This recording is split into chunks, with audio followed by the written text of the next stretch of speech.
Okay, so we're back. Okay, and sorry. We left off at research jangled and car blown. Yes. What do you take car blown? It's fascinating. Yeah. It's fascinating because never heard it before. No. I've heard of is fly blown? Right. Fly blown? Yes. I should. Okay. Yeah, that's given me a different. I don't know. Actually, let me just apologize to the viewers. There's a little bit of a sound. My dog is chewing his bone, but we can't let him out because there's. Anyway, it's a long story. So sorry. So yeah. So I want to say fly blown, but car blown. Well, I mean, I thought maybe that I had a vision of cars, like roadkill, where you're just kind of blown into by cars. Yeah, and then it makes me think about that aluminium again, cars and made of. Cars made mounds of metal. Is an aluminium house? Could that be a car? I don't know. That could be a car. But it's a mammal hand. Oh, held by mammal hand inside an aluminium house. The pink snowball is held. Yeah. Oh no. Persuasive stain dissolved under tongue like pink snowball held by mammal hand inside an aluminium house or standing in the sunlit creek, unless there's a car in a creek. Let this persuasive stain. So there's a persuasive stain that's dissolving under this tongue. Okay. That is like. Okay, let's just keep that image then. That is like. See, and like, because it's the whole next bit really is part of the simile. And I've just thought, okay, like is such a key word here because it's making me think this should make sense. This is like this. Yes. I just use this without meaning to. Yeah. This. So you're saying this is like, okay, so this persuasive stain is not. Oh, it's not only the persuasive stain that's being likened to something. It's the persuasive stain that's specifically being dissolving. It's the dissolving. Yeah. Because of snowballs dissolving, definitely. That's a clear kind of simile. Yes. But a snowball dissolving, a pink snowball held by mammal hand. So maybe held by a mammal hand. It's a snowball in a hand inside a house. An aluminium house, either that or a car or a in a sunlit creek. I got an image there as well of like when you see corrugated tin against a tree, or in Africa shanty towns and things with aluminium used as shelter, and a totally different image. Yeah. And so a sunlit creek is suddenly a different spot. Oh, I really like that. Research jangled and car blown. And then the next stanza makes me go back to sort of self-editing the poem in it, or maybe it's more something else. Delete this. Yes. So this earlier had talked about inside this mouth against this tongue, let this persuasive stain dissolve. Unless he's meaning just the word this, that he's wanting to cross it out, or about those actual things, that whatever's being held in the mouth, whatever is dissolving, delete this with a clap of air, with a clap from air, from the file of words. Scratch this from the sand with pointed stick. To me, that sounds very much like self-editing. That whenever you write in sand with a stick or in dirt, there's that urge afterwards to scribble, for me at least, to scribble it out. Like, someone's going to come by and see this. And it takes great confidence to just leave it there, and it's the same with writing poetry. You've got that editing pen almost ready before you've even finished a line sometimes, depending on how you're feeling and how confident you are with the work, that you can almost scratch it out before you've even finished. Yes. Um, Yes, I'm familiar with that. yeah. I think also it's I saw it as a play on words because scratch this, so scratch it, Yes. so delete it. Uh-huh. But also if you scratch it into the sand, it's actually writing it. Yes. So it's sort of both of those combined. Mm-hmm. Scratch it into the sand or scratch this Yeah, from the sand. From the sand. Yes. It's tricky. But you know what? I just remembered now. Something I loved from, this was in ModPo 2013. I'm trying to remember who it was. I think it was a British guy called Pete Trainer. Mm-hmm. I think I may have told you about this Yeah. 3 years ago. Bear with me. Pete, we were on a forum discussing Gertrude Stein, which comes much later in ModPo, and he was talking about, I think it was a personal friend of his who would write his poetry. His poetry was performance poetry in a way, because he would write it on a beach in sand. Was it that, or was it sculpture? Was it words, or was it I can't remember, but in any case, the whole point of it was that it was ephemeral. Yes. It wouldn't last. And I think Pete Trainer had brought that up because the group of us was having so much fun interpreting the poetry, and we knew that the forum was coming to an end, and we didn't want it to be deleted. And he said, look, it's appropriate that it's being deleted because these things are not meant to last forever. Our words are not meant to last forever. So maybe that, marries into what you said about scratching things out. They're not meant to last forever. Because anything on sand doesn't, does it?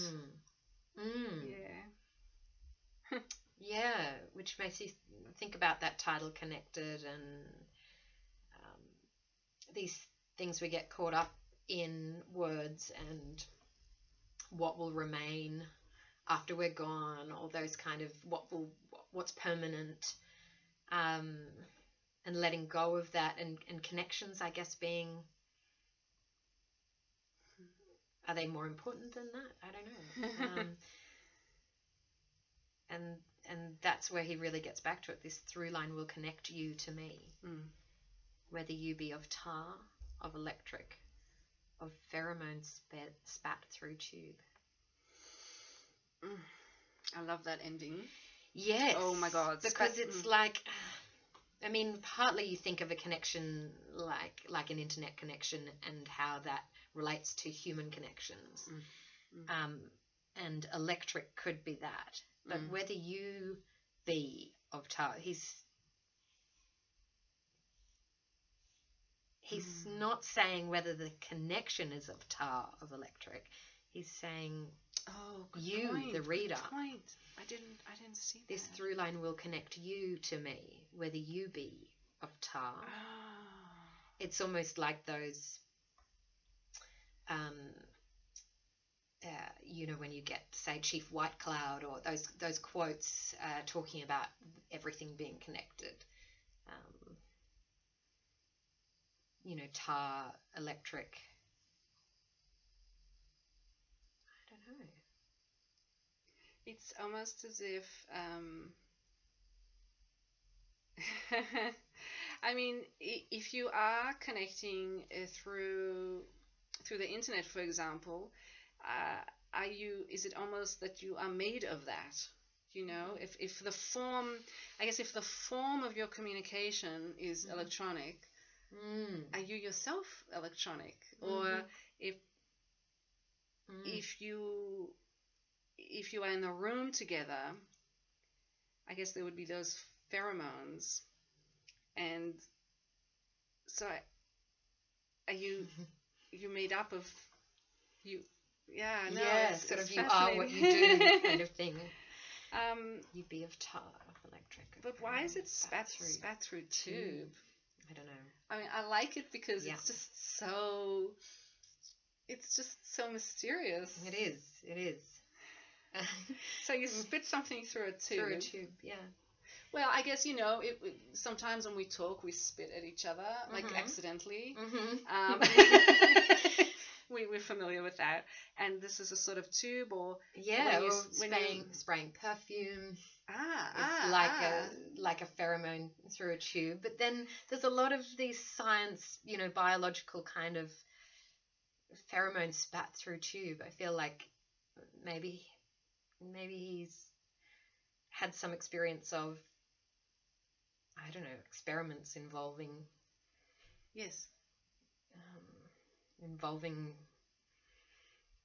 primates, pheromones. I don't know. Yeah, it's almost... or has read about them, and it's impacted on his thoughts about being connected with everything. Yes. Everything being connected. Yeah, was it macaques? No. I'm thinking of some really famous psychological studies, like the ones with rhesus monkeys with the cage mother, and that they would connect even with the cage mother. When they put these baby rhesus monkeys in a cage with a sort of pretend... At first, I think they put them in... It had sort of a metal frame with fur around it, and then they took the fur away, and these baby monkeys would still cling on to this. Yeah, it's horrible. They'd never do these experiments now. I think it's something there. Research jangled. It does. Yeah. It does. I think there's definitely something there. You're onto something that's from the text, from the poem. Connect you to me, whether you be of tar, of electric, of pheromone spat through tube.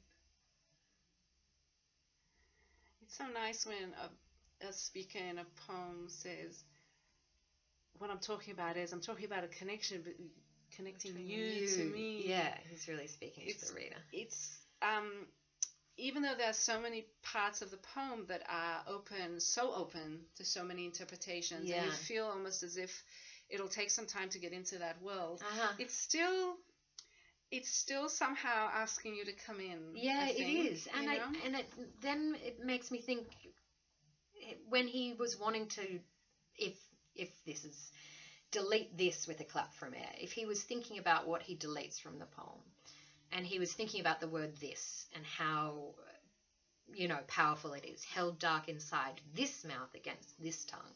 If he thought about deleting the word this and making it less specific and not so personal, then he might have also thought that would not connect as much with the reader. He's being personal, and that is what opens you up to connecting. If you get uncomfortable with being personal, you don't connect as much. So then that's another interpretation of thinking it's all about this word, this, wanting to delete it, and then saying this through line will connect you to me. Which makes me then see these as ways of describing different types of people, whether you be of tar, of electric, of pheromone spat through tube. Yeah. I think that's perfection. Is it okay if we finish there? Yeah. Because I think what you just said is... Okay. It's just wonderful. Wonderful. Thank you so much. Pleasure. my brilliant friend Shelley. I thank everyone so much for anyone who's listening. I hope someone will be listening.